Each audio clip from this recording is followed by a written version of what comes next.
내일 부분 오늘은 좀 늦게 읽게 되었습니다. 읽어볼게요. Day 73, page 217, 218, and 219이 되겠습니다. My parents were busy and Sam was sleeping. When she was a girl, my mother had dreamed of owning a flower shop. So she drew dozens of diagrams of how she might organize and display the flowers for the funeral. My father took care of all the arrangements that required dealing with the outer world, all the arrangements with the funeral home, and so on. It made me sad that the girls from Lynn's class didn't show up for the funeral.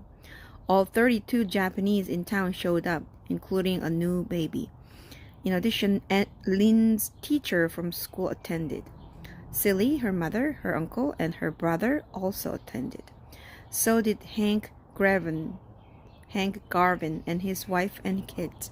His wife wore a button on her lapel that said Union, and I noticed Hank Garvin wore the inexpensive watch that was the best we could afford to give him for a thank you. A couple of my mother's co-workers also showed up. One of them had a black eye.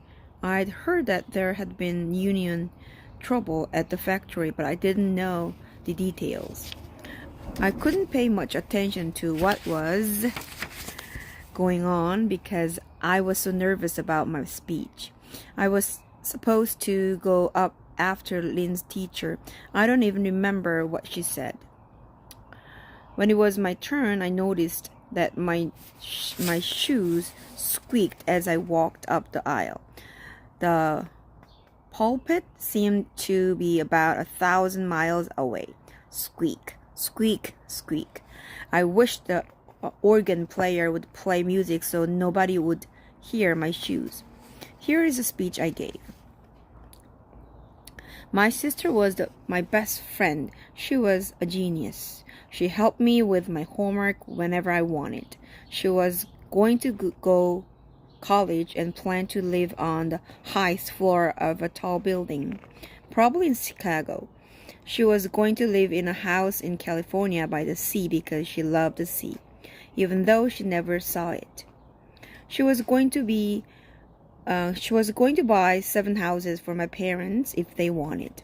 She was going to be either a rocket scientist or a famous writer. She was going to be the best in the world and live at the top of everything, and she was going to bring her family with her. This was one of the themes of my sister's life. My mother had told me to end with a special memory I had of my sister, but when I checked my index cards, I saw that I hadn't brought the cards on which I'd written my memory. Where had I left those cards? At home?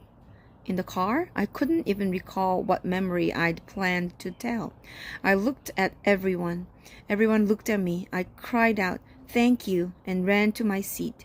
As soon as I sat down, every single person turned to look at me. Then every single person except Silly turned forward as someone else went up to speak. Silly leaned toward me and smiled and whispered, "You're great." Later, before they buried the urn, we were each supposed to throw a flower into the hole. Almost everyone chose red roses. Uncle chose a bright yellow daisy. I chose a cosmos because my uncle told me that a cosmos stands for heart of a girl. My father's white rose missed the hole when he threw it. He'd chosen a rose because he thought that was the most loyal flower in Lynn, and Lynn was his little empress, and he'd chosen white because it was angelic. And the white rose had landed on a mound of dirt. 네, 여기까지 읽었습니다. 네, 조금 장례식 관련된 단어 중에 모르는 단어가 있는 것 같아요. 내일 그럼 같이 얘기해 보도록 할게요. 여러분, 여기서 안녕.